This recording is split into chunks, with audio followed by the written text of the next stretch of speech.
Joe, how you doing? I'm good, man. I'm excited for this podcast. We're doing a bit of live data together. That should be decent. Yeah, NFP day today. I mean, man, we've. I know. Sorry.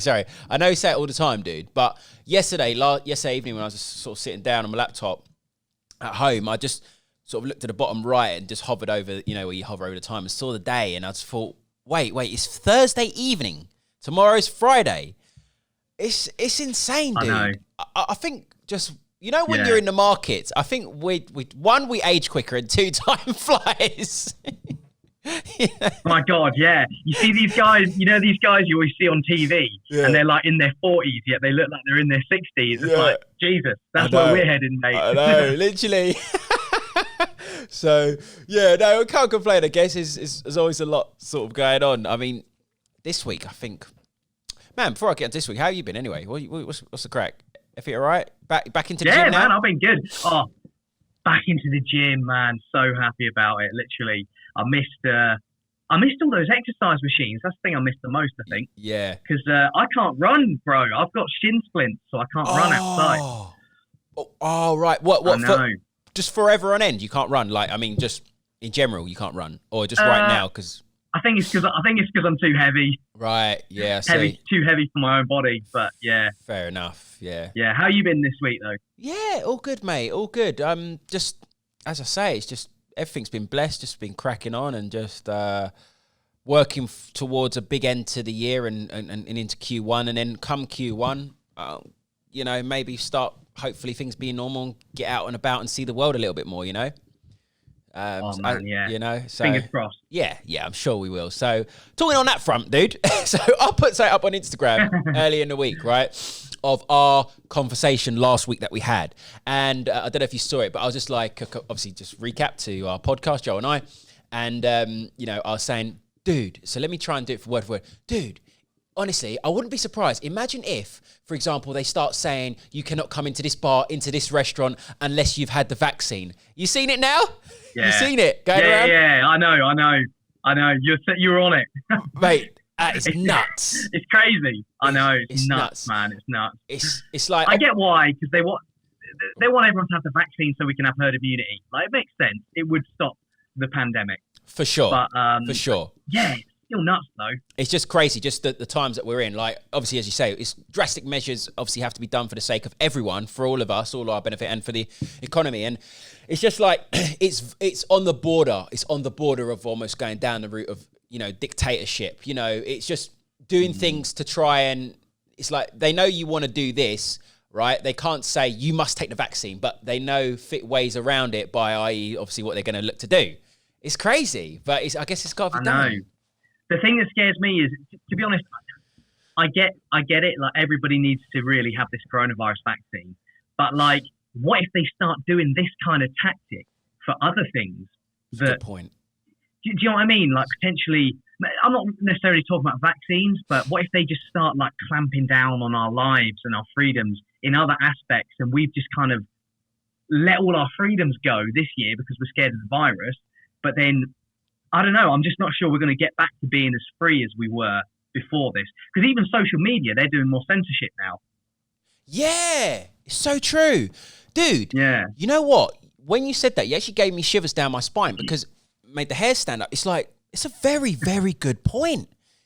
Yeah. That's a very good point. I never really thought about it from that perspective. You're right. Wow, this is scary times, dude. I know. We're just going to see what happens, though. Yeah, we just got to see what happens.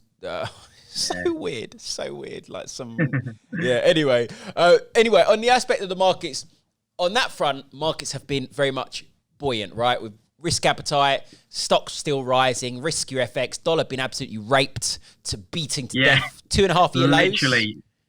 Yeah, man, it's been getting absolutely destroyed. And I wonder, because we've got NFP in, 3 minutes, I wonder if this data is strong, I wonder if we'll get an even bigger leg to the downside. Yeah, I do wonder how we'll react. I do wonder. What's your view? What do you think? How will we react to stronger data in general now for the US? How do we react? I mean, to be honest, like, this week it looks like we've been selling off, partly because of safe haven reasons. Yeah. Like, a lack of demand for safe havens. So I've got the impression, I mean, we've got to find out in a couple of minutes, but I've got the impression that if the data is strong, there's going to be risk on, and that's going to work against the dollar. But to be honest, like at one point I was thinking maybe good data would be good for the dollar because it would discourage the Fed from easing. Mm-hmm. But I've got a feeling it's going to be more of a safe haven type reaction. Yeah, risk appetite. Yeah, risk on continued.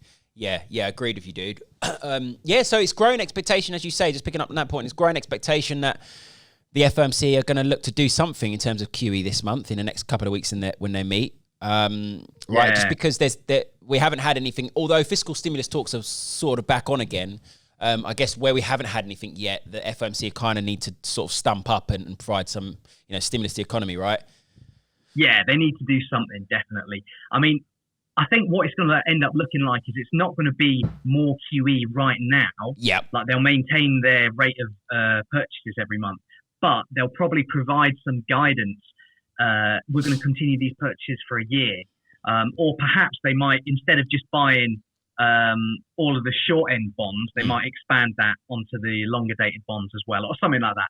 But I don't think it's going to be a massive change in policy. Yeah. Okay. Fair enough. Yeah, it's a good point. And obviously on that front, despite, just quickly actually, I'll just share my screen now, just get the data ready. I'm just going to bring it up on investing.com because they're pretty quick. Yeah, no. Just for the sake of this. But just talking about policy for the time being, obviously we've got ECB rate decision next week, and I mean the euro's still absolutely flying, isn't it? Like I guess markets are priced in action now, and we're just flying. Yeah. Do you know what? I saw an interesting theory. The ECB is currently, or the Eurozone is currently in deflation. Yep. Well, I saw some people talking about the fact that potentially the market is losing faith in the ECB's ability to promote inflation. And when you think about it, deflation is actually where money becomes more valuable over time because prices are dropping. So potentially it could be a reflection of like people betting on the euro to continue appreciating just because of deflation. Do you know what I mean? Yeah, that's an interesting perspective. I didn't think about it like that. That's valid. I like that. Yeah, perhaps. It's an alternative way of thinking about it, isn't it? It is. Rare. It really is. There were, I can't remember what ECB member it was, but someone just the other day, was it maybe the Portuguese representative, but just someone saying they're not too concerned about, I think it's still split in terms of concerns about the euro rising, because obviously we're at significant levels here, mid-21 region, which is huge. I think they're still split about whether they're concerned or not about it. Oh, the data just come out. So what have we got, baby? What have we got over there, Joel? You've taken up my whole screen with the screen share. Oh, sorry. Okay, I've got it here. So non-farm payrolls comes in at 469,000 for the headline. Look, you see here, 469. Oh, Canadian data beats there. Oh, no, that's the expected. It hasn't come through on your thing yet. Oh, yeah, it hasn't come. I've got it here. 245K. Oh, that's awful, my dudes. Yeah. 245. Unemployment rate dropped to 6.7. Okay, that's good. That's good, though. Expected. That's good. Yeah. And Canadian data is good, isn't it? Is Canadian data good? Yeah, Canadian data, that was good. 62K, expected 20K. Nice. What's the unemployment rate drop to? Did the unemployment rate drop? It dropped to 8.5, expected drop to 8.9. So that's really strong good. Canadian data. Yeah, if you look at dollar CAD, you can probably see some downside actually to reflect that weak. Yeah, it's extended to the downside there. Let's just get on a lower time frame, 5 minute. Yeah, breaking out nicely to the downside there. There's actually a little bearish flag here. Yeah, cool. Some downside. Dollar's catching a bit of weakness here. Just on a date on the. Oh, not really. It's not really doing too much, is it? Actually, dollar's not really doing too much, is it? Really? Yeah. Let's see euro. So what's going on with euro? A little pop higher there with euro. Yeah. 5 minute. Yeah. Let's see what happens. Whoa. Yeah. Okay. Yeah. I guess let's see what happens with it. Oh wow. Yeah. Yeah, it's popping. It's popped like 20 pips almost there. Yeah, it'd be interesting to see if this reverses now, because of like safe haven demand for dollar, or it's just it's just a double dollar negative. The dollar can't win. Yeah, maybe. Yeah. So anyway, euro's gaining on that. Cool. Let me just check a couple of the JPY pairs. Just want to see if that's okay. We had initial. Dollar yen dropped. Yeah, dollar yen dropped. Let me just check like Aussie yen. Oh, it's just like a little ripsaw sort of type effect there. Interesting. Okay. All right, cool. Yeah, dollar's down. Nice. Whoa, dollar's getting hit now, dude. Look. Yeah, nice. Oh. Okay. All right, I'm going to stop sharing it now. All right, so that's NFP out anyway. So NFP data not good. US economy, man, FOMC are going to have to keep flooding the market with dollars. Yeah. You know, so that's just another reason there. Labour market's still not good. Not really. What else have we had this week? I think that's Brexit, dude. Let's just quickly summarise on Brexit, man. Yeah, Brexit. How could we forget that? My God. So much Brexit. It's like, what is actually going on? Nothing's happened in a nutshell, has it really? I guess some people have said progress has been made, you know. Yeah. But really, nothing's really happened. So I'm seeing like a deal could be agreed as early as this weekend, but then I'm seeing Barnier saying, you know, he's saying a no deal's better than like a bad deal. Like, it's so many mixed messages. What's going on, you freaks? Yeah. I know, exactly. You summed it up, mixed messages. Like, I think the only message you can take away is, I mean, to be honest, by the time people see this podcast at the weekend, we might have had a deal. But the two sides are negotiating really, really hard. Like, they're going at it really hard. Because the biggest story for me was all those pizza deliveries. Did you see about that? No, I didn't see that. Oh, man. They were getting, the negotiators were pulling all-nighters, and all the UK journalists were getting excited about how they were getting, like, these massive, like, towers of pizzas delivered to their negotiating rooms. Really? And, like, sandwiches and stuff. Yeah. Love really. That. I know. So they're going really hard. And on the expenses, there's been optimism, there's been pessimism, there's been good days and bad days, and we're just going to have to see if they can get a deal. So, see what happens, dude. I mean, GBP, nevertheless, man, GBP's still been pushing till the cows come home, like rising. There's no stopping these bulls right now. But that's nothing to do with a bullish pound. That is just to do with the risk on markets, isn't it, really? Being so sensitive to and risk. dollar weakness as well. Yeah. So, dude, I think next week it's just ECB and Bank of Canada.